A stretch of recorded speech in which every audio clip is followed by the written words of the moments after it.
And at one point you end up on making of the band. Yeah, I ended up on making the band. How did I end up on making the band? I'm trying to make sure.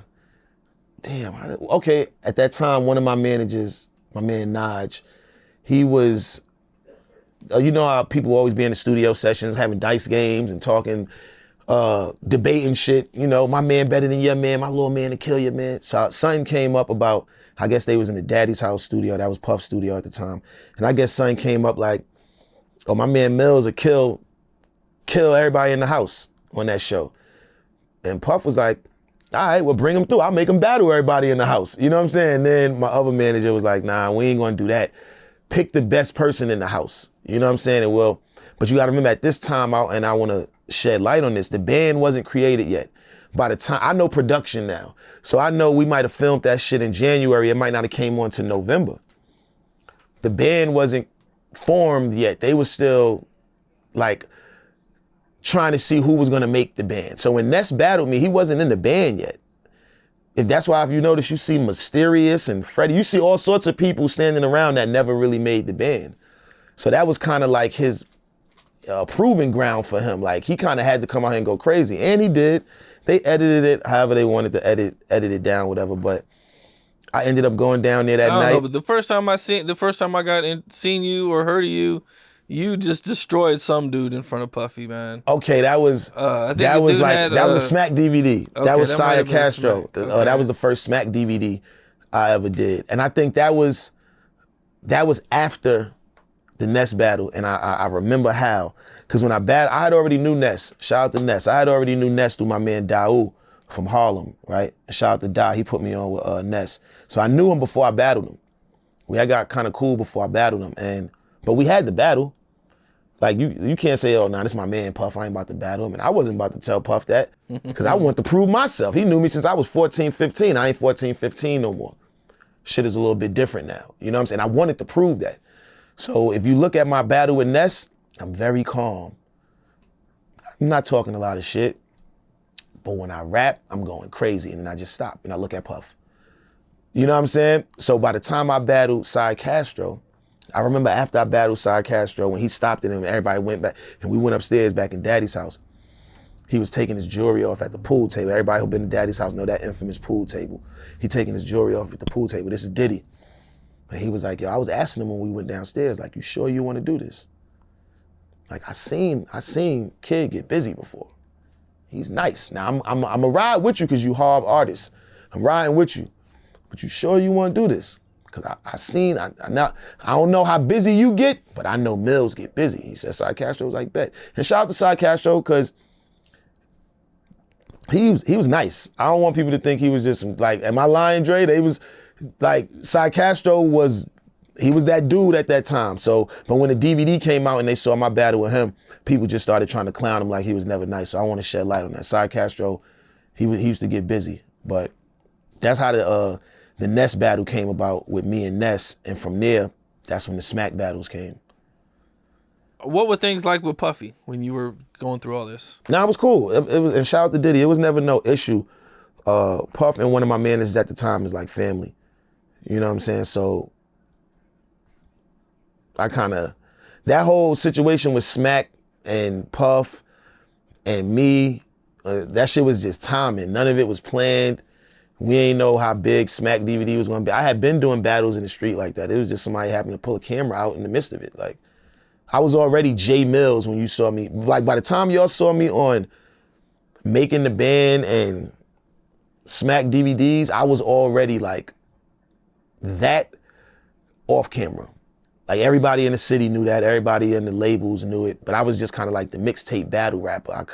No was like a joint, but it wasn't like, I mean, this shit ain't Put It On Me, Ja Rule. Like, this shit ain't, you know what I'm saying? It ain't that.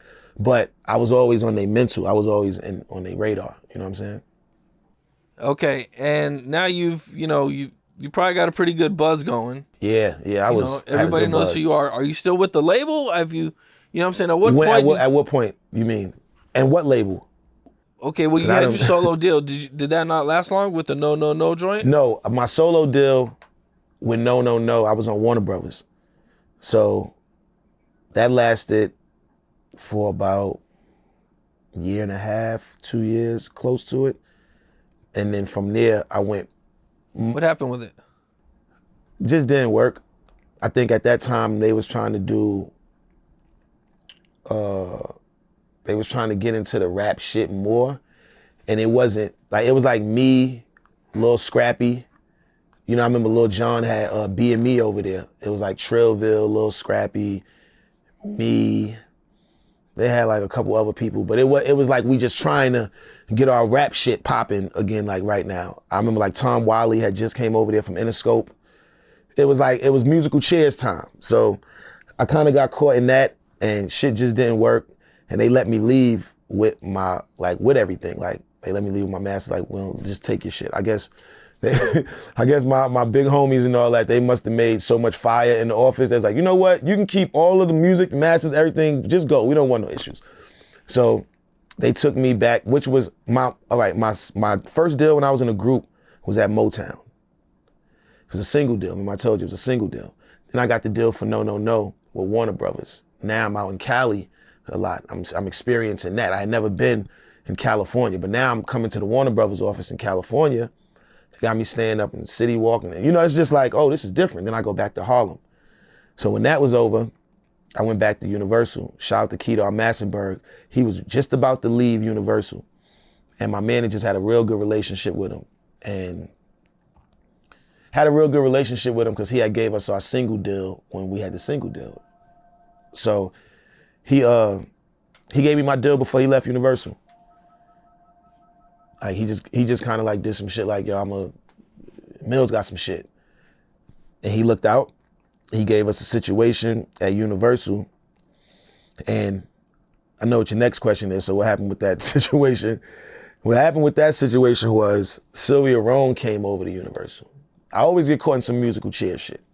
Sylvia Rhone came over to Universal and Tone from Trackmasters and Eric Nix and Shanti Das. And shout out to all of them because they tried their hardest. Like when I say Eric Nix, Shanti Das, you know what I'm saying? Like Steve Rifkin, and I'm gonna tell you how I ended up there. Sylvia Rhone came over and cleaned house. She was dropping everybody. I remember she came over and dropped the Franchise Boys. And they took that same album and went and got with Jermaine Dupri and came out with, Oh, I Think They Like Me. Yep, in my white tee. Same album. And they just put the Brat Bow Wow and Jermaine Dupri and all of them on it. Damn. So I wouldn't get dropped. We asked, could they put my project on SRC with Steve Rifkin? And Steve Rifkin was like, cool. You know what I'm saying? That's how I got with SRC. And that's how I was putting out Who and My Swag and, you know what I'm saying? All of that shit. It's Whatever with Fat Joe. Bring It Back, The Statue, like all of that shit was SRC, like Steve Rifkin, like I Believe in You. But it's like we went over to Steve Rifkin and little did we know, he still got to go back to Sylvia Rhone to get the last word. So it's kind of like, this is a fucked up situation right now. You know what I'm saying? Then we would go in there and ask for certain shit.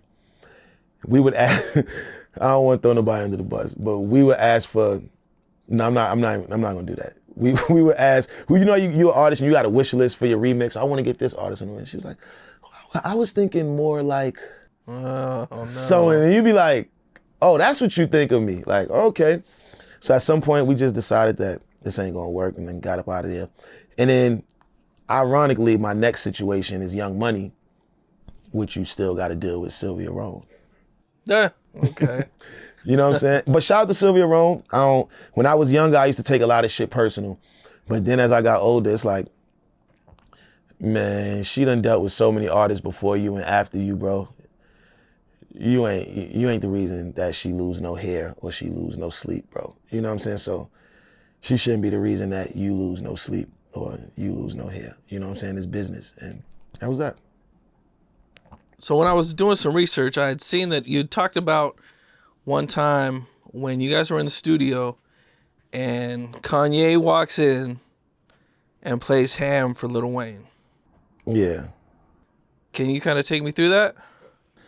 I was in the studio that night, but I kept like walking, like going around doing shit. So I wasn't in there like for the full like reaction. But I think when he played it, of course, like with the baby money, like, I think that was a thing. The like not knowing like if that was like a double entendre, if that was just like a bar, or if that was like a shot. I remember like that was the thing. Maybe Kanye probably didn't even look at it like that. Like, I just want to play you this joint. Like, cause I will say this, man, it was like real competitive, but it grew to be that. You know what I'm saying? Like, I remember being with Wayne when he did the verse for Swagger Like Us. It wasn't like, oh, this nigga probably throwing some shots at me. It's like, yo, niggas is accepting me now. You know what I'm saying? For a long time, Wayne was nice, but niggas wasn't calling him to get on songs like Swagger Like Us. Niggas wasn't calling him to get on those type of records where they 3 or 4 of the dopest artists in the game and you just go get Lil Wayne. They was still trying to look at Wayne like he was the South rapper. You know what I'm saying? So when it got to a point where he was accepted in these people, now you listening to everything they say a little more. And I just think I could be wrong, but I just think with the baby money, you got baby money, that's my lady, that's my lady money. Like, I think Jay said something like that. I think that's what like probably had Wayne just like, all right, I'm good on that song. What was Wayne's reaction when he heard it? I heard he was just on some shit like, and like walked out the room. Like, I don't know if he walked out the room like while the song was playing or like just was sarcastic, like, you know, I caught that. Kanye, you know what I'm saying? Kanye had to have known. Oh man, you know what's funny? When I heard it, I didn't catch it. I didn't feel like he was dissing. But you gotta understand, we rappers, like rappers that really rap and really get in depth with that shit. You can hear some shit and think like, yo, is that nigga talking some? Yo, he was talking to me? Cause rewind that shit back, bro. I gotta hear that again. It sounded like that nigga was talking about me. I think that's what the moment was, but I don't really. And then a few days later, Wayne disses him? Nah, it wasn't days later. It was probably like, it was on the song. It was on a song on like one of Wayne's albums after that. It wasn't like days later. Cause Ham hadn't came out yet, I think, when he came to play it for Wayne. Okay. They was just like working on shit. Cause that was a big thing, like Kanye and Jay-Z working on the album. Niggas ain't really think it was real, and then it just came out. Like, I remember Otis came out. No, I take that back. I think Ham did come out first, and then the Otis video came out. Ham didn't have a video, right? I don't think so. I like to watch the Throne Project just to keep it a buck. Like, and were you there when Wayne recorded the diss back? Yeah, I remember when Wayne recorded that. I told him, I was like, go crazy. Because not like, this was my thing. Wayne always used to give me that confidence, like, Millz, you from New York, so you kind of get a pass to say the shit you say. We expect you to speak your mind, because that's how we first met you, through battling, through just saying the shit you want to say and you stand on it. So my thing to Wayne was, well, if you felt he dissed you, it's not like this is, first of all, ain't nobody about to do nothing to nobody. Y'all is multi-millionaires, you platinum, he platinum. But as a platinum lyricist, claimed to be the best that ever did it, he claimed to be the best that ever did it. If you feel some shit he said was aimed at you, do something about it. Not go beat him up. No, that's not what we do. This is lyrical warfare. We all come from that school. But if you felt he threw a dart, ain't nobody gonna be mad at you for throwing one back. You know what I'm saying? And I know he wasn't mad at him for throwing them back because they done did business and been on records after that. But that's just the lyrical warfare like this. You know what I'm saying? Sometimes you hear some shit. I remember Nas said, y'all don't know about my Biggie wars. Who you thought kicking the door was for, but that's my heart. Y'all still tripping off the Jigga shit. And I remember I was like, whoa, hold on, rewind that back real quick. Hold on, rewind that back. What'd he say? Remember the Leonardo DiCaprio shit where he like that? He pointed at the camera like that. That's how I was like, well, hold on. So kicking the door was for Nas? But you don't think Biggie thought Nas was nice or whatever? But something made him go in that studio and do kicking the door for this nigga. Cause I felt like some shit he said about me was slick. It could have been both babies on the albums, who knows? You know what I'm saying? But that's how greats think. You know what I'm saying? So my thing to Wayne was, bro, I'm not telling you to go kill him. You're not going to go kill him, and you don't think he want to kill you. If you think the big homie tried to get one in on you and you say something back, that's rap. You know what I'm saying? That ain't like we disrespect Hove or we disrespect Wayne or we... It's the same thing with Drake and Meek. You think just because Drake was beefing with Meek, niggas was like, Meek is whack? No, it's just a nigga beefing with him right now. So of course I'm gonna take my man's side, but I'm not gonna sit up here and say a nigga trash. I'm a Virgo. So of course I'm nosed out. Super, super nosed out. I just told you fucking Do or Die was one of the first albums I bought. I mean, my mom's bought me. So I grew up listening to that Asiatic dope. Like, that's the shit I'm into. So of course I was probably taking Nas' side in the battle. And then I heard Takeover and I was like, oh shit. He's like, whoa, he just said what about the... I heard Super Ugly, fuck Takeover. You understand what I'm saying? We heard Super Ugly, like before Jay went up to the radio and said, my mom's told me apologize, I don't want y'all to play that no more. We come from that era of rap. Like, our shits go triple and four quadruple. Like, and if you want to be a part of Bad Boy, then fuck you too. You know how crazy that was for us being kids on Lenox Avenue here and Hit 'em Up? We didn't grow up in the no Vaseline era. You get what I mean? We was 80s babies, grimy 90s kids. Hit 'em Up was like life-changing. That wasn't that when Wayne and Jay-Z was taking darts at each other. That shit wasn't Hit 'em Up. That shit was two goats throwing darts at each other. And shout out to both of them, man. Look, yeah, it wasn't like it was a big old do all of that, war, and then they end up on God Did. Right. That shit don't be about nothing, man. It's lyrical warfare, man. I done seen it with some of the best of them, you know? What's up? This is Cam Capone. We got more content like this coming soon, so hit that like button, subscribe, and stay locked in to Cam Capone News.